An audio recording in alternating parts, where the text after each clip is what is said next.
Բարև ձեզ, ես Անի Որդյանն եմ, Excelist ակումբի ներկայացուցիչներից։ Մենք մասնագիտացված ընկերություն ենք, որը իրականացնում է Excel-ի տարբեր ուղղության և խորության դասընթացներ։ Համացանցում ներկայացված ենք Excelist.am կայքով, Excelist Training Center Facebook-յան էջով, Excelist Club Facebook-յան խմբով, Microsoft Excel Online Lessons YouTube-յան ալիքով, Excelist Club Telegram-յան ալիքով, թվային սերունդ նախագծով։ Այսօր կխոսենք XLOOKUP ֆունկցիայի մասին, որը հասանելի է միայն Office 365 վճարովի փաթեթում և online Excel-ում։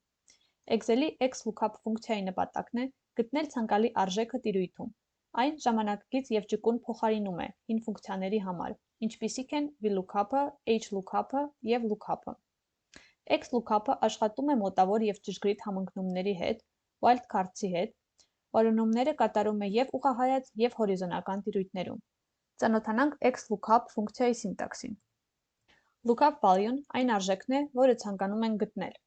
Lookup array-ը այն տիրույթն է կամ զանգվածը, որտեղ գտնվում է մեր արժեքը։ Return array-ը այն տիրույթն է կամ զանգվածը, որտեղ գտնվում է այն արժեքը, որը պետք է վերադարձնենք։ Առաջին 3 արգումենտները պարտադիր էին։ Հիմա ուսումնասիրենք ոչ պարտադիր արգումենտները։ If not found-ը կվերադարձնի ձեր ցանկալի արդյունքը, եթե որոնումների արդյունքում ոչ մի համընկնում չգտնվի։ Եթե այն բացակայում է, ֆունկցիան կվերադարձնի սխալ, եթե ոչինչ չգտնվի։ Այս արգումենտը փոխարինում է if error ֆունկցիան։ Match mode-ը որոշում է համընկման ձևը։ Կարող է ստանալ 4 արգումենտ։ 0 ճշգրիտ որոնման համար։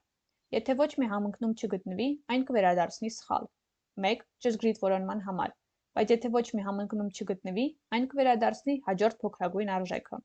-1 ճշգրիտ որոնման համար, եթե ոչ մի համընկնում չգտնվի, այն կվերադարձնի հաջորդ մեծագույն արժեքը։ 2 եթե ցանկանում ենք օգտագործել wildcards որոնման մեջ։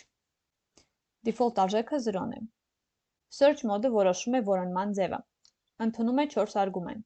1 սովորական որոնում տիրույթի սկզբից, default արժեքն է։ -1 որոնում տիրույթի վերջից։ 2 երկուական որոնման համար։ Երկուական որոնումը այն որոնումն է, որը հաջորդաբար կիսում է տվյալների նախապես սորտավորված զանգվածը ցանկալի էլեմենտը գտնելու համար։ Զանգվածը պետք է սորտավորված լինի աճման կարգով։ -2 կատարում է նույն ֆունկցիան, բայց զանգվածը պետք է սորտավորված լինի նվազման կարգով։ Դիտարկենք XLOOKUP ֆունկցիայի օգտագործման օրինակները։ Ունենք աշխատողների ցանկ, նրանց ամսական աշխատավարձով։ Ցանկանում ենք ստանալ աշխատողների պարգևավճարի տոկոսը, որը գտնվում է ուրիշ շիթում։ Գրենք XLOOKUP, նշենք աշխատողի անունի վանդակը, որպես lookup value։ Lookup array-ը գտնվում է մեր երկրորդ շիթում։ Դա աշխատողների անունների ցանկն է։ Return array-ում կգրենք պարգևավճարի տոկոսի ցանկը։ Վերադառնանք շիթ 1, փակենք փակագիծը և աշխատեցնենք։ Ստանում ենք մեր ցանկալի արդյունքը։ Իսկ հիմա տարածենք այն ամբողջ տիրույթով։ Որոշ անունների դիմաց ստանում ենք error, քանի որ այդ անունները բացակայում էին երկրորդ շիթում։ Օգտագործելով if not found արգումենտը, error-ի փոխարեն կարող ենք ստանալ մեր ցանկալի արդյունքը։ Օրինակ, բացակայում է արտահայտությունը։ Դնենք շակերտներ, գրենք մեր ցանկալի արտահայտությունը, սեղմենք enter, տարածենք նոր ֆորմուլան։ Ստացանք մեր ցանկալի արդյունքը։ Աշխատենք նույն տվյալների հետ, բայց որոնումը կատարենք հորիզոնական տիրույթում։ Հորիզոնական որոնման արդյունքները կտեղադրենք մեր առաջին օրինակի արդյունքների մոտ, որպեսզի համոզվենք, որ ստանում ենք նույն պատասխանը։ Գրենք XLOOKUP, նշենք աշխատակցի անունի վանդակը, երկրորդ շիթում աշխատակիցների անունների տիրույթը, որպեսզի ամբողջը նշենք, կօգտագործենք Ctrl+Shift+Alt+Select։ Ֆիքսենք մեր տիրույթը, քանի որ ցանկանում ենք այն տարածել նաև մյուս աշխատակիցների համար։ Առաջի օրինակում մենք չֆիքսեցինք, քանի որ այնտեղ մենք պատրաստել էինք table, իսկ այս օրինակում սա ուղղակի տվյալների ցանկ է։ Return array-ում նշենք պարգևավճարների տիրույթը։ Ֆիքսենք այն։ If not found արգումենտում կգրենք բացակայում է։ Փակենք փակագծերը, աշխատեցնենք, տարածենք ամբողջ տիրույթով։ Ահա, ստանում ենք նույն արդյունքը։ Նկատենք, որ երկու օրինակում էլ վերադարձվող արժեքի տիրույթը գտնվում էր որոնման տիրույթից առաջ, բայց XLOOKUP ֆունկցիայում դա որևէ խնդիր չի առաջացնում։ Հիմա կդիտարկենք մոտավոր համընկման օրինակ։ Մոտավոր համընկման համար հարկավոր է օգտագործել match mode արգումենտը։ Ունենք նոր ցուցակ, որտեղ տվյալ աշխատավարձի չափին համապատասխանում է պարգևավճարի տոկոս։ Հիմա հասկանանք, թե ինչ պարգևավճար կստանան մեր աշխատակիցները նոր տվյալների հիման վրա։ Գրենք XLOOKUP, մեր lookup value-ն կլինի աշխատավարձի վանդակը։ Lookup array-ը մեր տվյալների ցանկի աշխատավարձի տիրույթն է։ Նշենք այն, ֆիքսենք տիրույթը։ Return array-ը լինելու է պարգևավճարների տիրույթը։ Ֆիքսենք այն։ Բաց թողնենք if not found արգումենտը և match mode-ում նշենք -1, այսինքն ճշգրիտ որոնում կամ հաջորդ փոքրագույնը։ Աշխատեցնենք, տարածենք ամբողջ տիրույթով։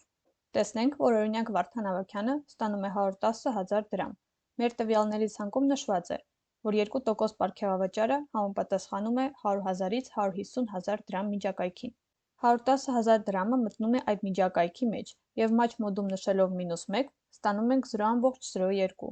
որը նույն 2%-ն է։ XLOOKUP ֆունկցիան տվյալ օբյեկտի համար միաժամանակ կարող է վերադարձնել մեկից ավելի արժեքներ։ Քննարկենք այս դեպքը։ Աշխատողների ցուցակում ցանկանում ենք աշխատակցի հատուկ համարով ստանալ անունը և պարգևավճարի տոկոսը։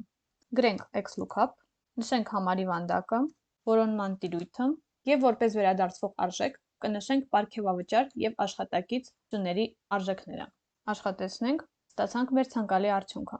Եթե մենք փոխենք աշխատակցի հատուկ համարը, տվյալները նույնպես կփոխվեն։ XLOOKUP-ը կարող է օգտագործվել երկկողմանի որոնում կատարելու համար, մեկ XLOOKUP-ը մյուսի մեջ տեղադրելով։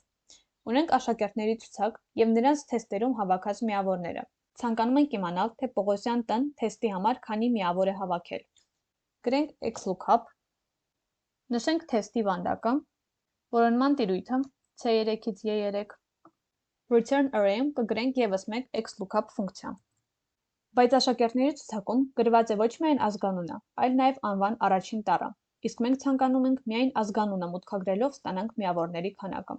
Այս դեպքում կօգտագործենք wildcard-ի աստղանիշը։ Նշենք ազգանունի վանդակը, դնենք փակագծեր, մեջը աստղանիշ, միացնենք նշանով, հետո նշում ենք աշակերտների անունների տիրույթը և միավորների տիրույթը։ Բաց թողնենք if not found արգումենտը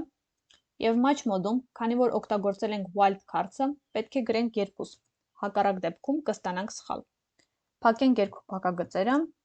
աշխատեցնենք, ստանում ենք ցանկալի արդյունքը։ Մեր աշակերտների ցանկում ունենք 2 հոգի նույն ազգանունով։ Եթե մենք search mode արգումենտում նշենք -1, մենք կստանանք այն աշակերտի անունը, որը գտնվում է ցուցակի վերջում, քանի որ -1 արգումենտի դեպքում որոնումը կատարվում է վերջից։ Ստանում ենք Պողոսյան A-ի միավորների քանակը։ Այսօրվա համար այսքանը, շնորհակալություն դիտման համար։ Հիշեցնեմ, որ Excelist ընկերության կայքում կարող եք ծանոթանալ մեր դասընթացներին, որոնք հիմնականում մասնագիտացված են տվյալների վերլուծության մեջ։ Մենք ուսուցանում ենք Excel-ի տարբեր մակարդակներ, բազային, խորացված, պրոֆեսիոնալ, Google Sheets, Python, SQL Basics, Power BI, VBA ծրագրավորում, Tableau, ֆինանսական մոդելավորում, QA